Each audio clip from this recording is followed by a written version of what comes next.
Short story, A Prince and a King, by Jordan Hath. For Baker College, December 13th, 2025. Nick sat by the edge of the fire, its ember glow illuminating the floor of the clearing where he and his companions had set up their tents for the night.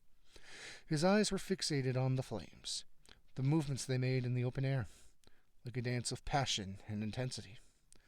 He thought about his mission, and the hopes he once held for his future lands. "Nick, are you all right?" asked a feminine voice. Nick turned around to see a young woman, about his age, skin made of wood and stone, her platinum blonde hair reflecting the glow of the fire, her eyes of sapphire showing concern for the vampire knight in front of her. "Ah, Carbon, it's just you." "I'm all right," he said, partial with sorrow in his voice. "Would you like some company this evening?" "Yes, very much." Carbon slowly made her way to the fire, her emerald coat matching the trees around them. She sat beside Nick, careful to not knock over his shield and plate, sat beside the log they were sitting on. "Are you worried about tomorrow?" "Terrified, Carbon. I can't guarantee it'll go well. Metallics might make things far worse." "Have faith, buddy," Carbon said, trying to cheer him up. "I know you got this, Batbrain." Nick softly chuckled at her nickname for him, reminding him of their first meeting. There was a period of somber silence between the two lifelong friends. Tension was present, as if both wanted to say something to the other. "Nick, would it be all right to..." Well, Carbon tried to speak, but before she could continue, they were alerted to the sound of heavy footsteps through the woods. They prepared to draw their weapons, thinking they would be ambushed, only for the source of the footsteps to be another being like Carbon, this one's skin shining of copper metal instead of wood. "Information. Are you Prince Nicholas Bestov?" "Yes, I am." "And you are?" "Confirmation. All good. My designation is 356-S. I have been sent to collect you and your friends to meet with Lord Metallics. Compliance is mandatory." Nick and Carbon gave each other a look of concern, not knowing if this was a trap, but reluctantly, they agreed to come with 3567. "Rowan, wake up. We are being escorted to the forged capital," Nick commanded his and Carbon's remaining companion. The human man, in a deep blue robe and a magician's coat, woke up in shock at the vampire's order. "Ah, sweet gods, Nick! Don't wake me up like that again. Could have activated a spell and sent us to another realm," Rowan said in a half-awake anger. "Sorry, my friend, but we need to go. Like, right now." They all gathered their gear and started following their new guide. A few hours later, after the sun rose, well past the trees, they reached the gates of Constructia. "Ah, here we are. Request. Continue to follow me to the castle tower." As they stepped past the gates, the plate-covered ground suddenly lit up with blue lines of light running off into the distance, running parallel to a bright lime-colored light running from their guide's feet. As they followed along, they saw vast buildings of metals, gold, silver, copper, electrum, and many more, climbing into the sky, covered in lights in odd patterns. Nick was in awe, Rowan in fear, and Carbon was upset. She felt that her connection to nature was temporarily severed by this mechanical land, though she kept these concerns to herself. Eventually, they reached the castle tower and were led in by 356. "Thank you for guiding us here. So where should we wait for our meeting?" Nick inquired. "Ah, yes. Well, actually, we have to hold you in our holding cells. Rest assured, we are not capturing you or imprisoning you. It's just that we have some of Lord Metallics' subordinates, whom you've faced before currently here, and they might not be in the most pacifist mood if they see you," informed 356. "Okay, seems a bit odd, and kind of sounds like you are capturing us. Unfortunately, as previously stated, there are some subordinates that might try to attack you due to their previous history with you all.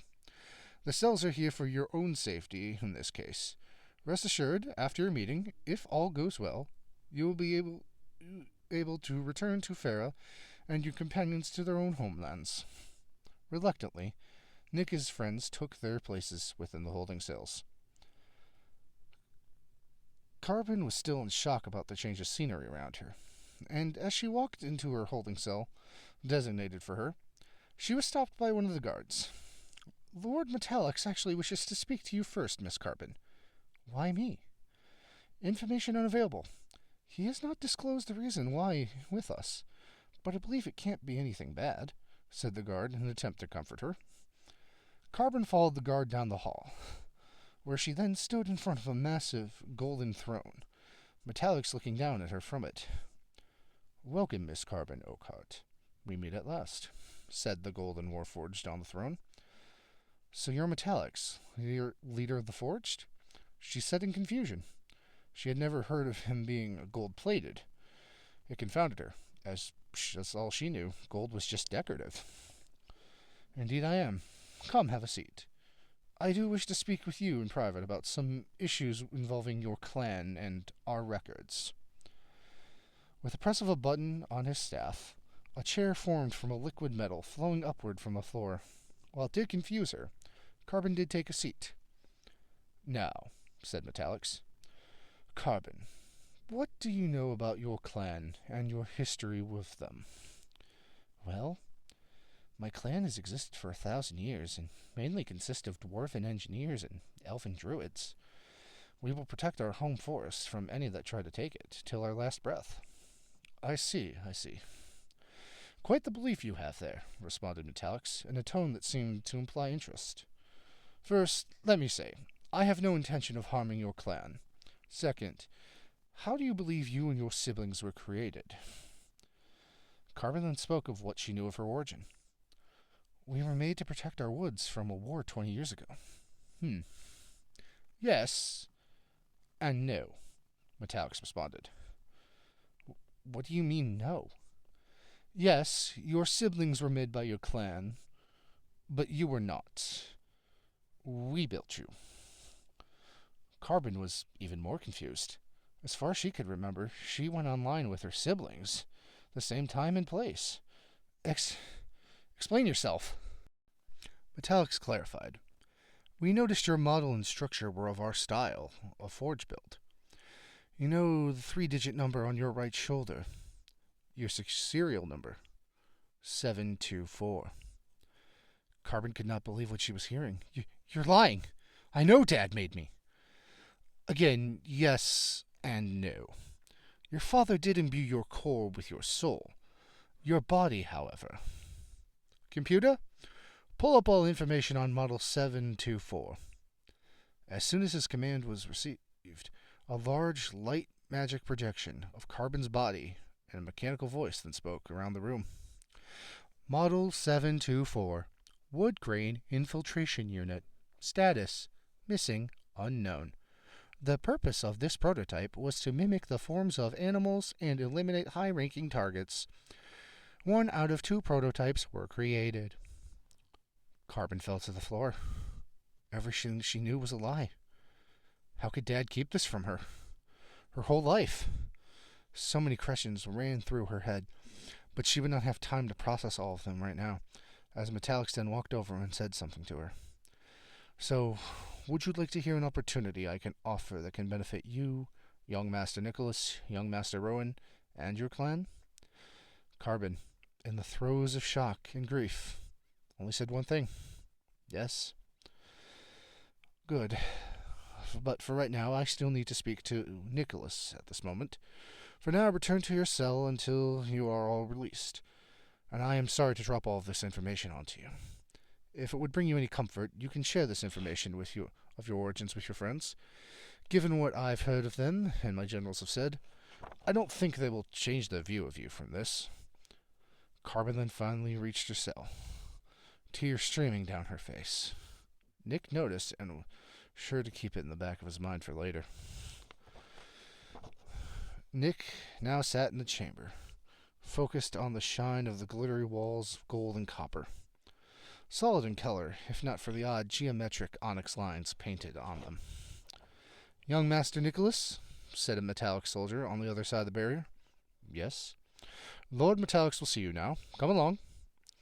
The soldier tapped his halberd on the barrier, and it dissolved to open into the room. Nick stood up and willingly started moving forward. After a few minutes, they came upon a large, ornate door, cushioned in purple and red velvet. As Nick was led in, he finally saw the man of metal he had been fighting with for 5 months now. Sitting on the throne of unripe silver, with 2 large levers on either side, was the tarnished face of gold, the Lord Metallics. "So, young Prince of Farah, we finally meet," said the Warforged. "I trust your detainment wasn't too uncomfortable, given the circumstances of your temporary capture." "It was acceptable, assuming it was temporary. Indeed. Unit 427, you may return to your post. I wish to speak with Nicholas in private." "Affirmative, my lord," said the soldier, who then quickly started walking his way back to the holding cells, almost if it were clockwork to him. "I do apologize for the unorthodox nature of our introductions. I am indeed the Metallics. Would you care for a drink?" he said almost warmly, as if he was talking to a long-term friend. "Sure," Nick responded, confused as to why he was being treated nicely. "Now, I do hope we can get to the bottom of this whole war business." "Indeed. What do you truly want with the land you wish to receive from my father's territory?" "Like I originally said, just the placement of a new outpost tower. It would be a new center for trade between Fair and Constructor." "I understand that, but why did you threaten my realm with invasion if you didn't get it?" Metallics then gave an expression of confusion. "What do you mean? Your father started the invasion of my lands after I received denial of the outpost construction." Nick returned with a similar expression. "No.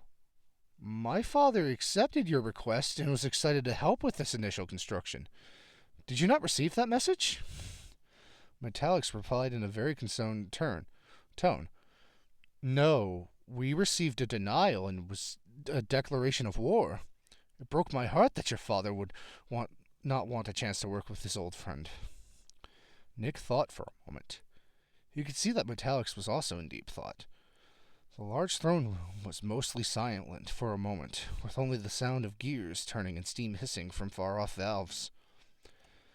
Nick broke the silence after a while with a simple question. "Do you still have a copy of your original letter?"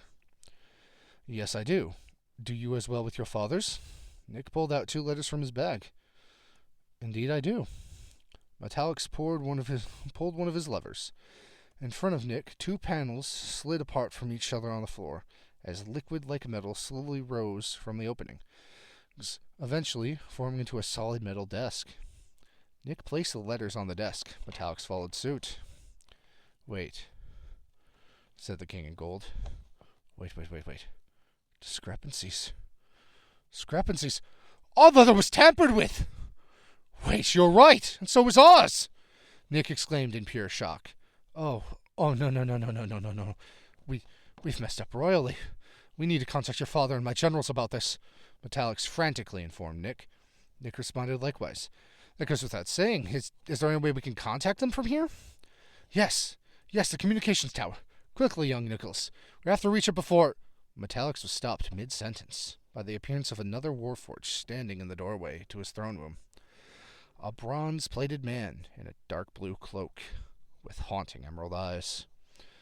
"I'm sorry, my lord, but I can't let either of you out of this room, as it would throw off years of planning," said the figure. "Bronze? What the hell's is the meaning of this?" The figure responded by drawing a rapier and making a mad dash for Metallics, only to be met with a shield by Nick. "Well, Lord Metallics, it looks like we're going to have to fight our way out of here. Do you have a weapon?"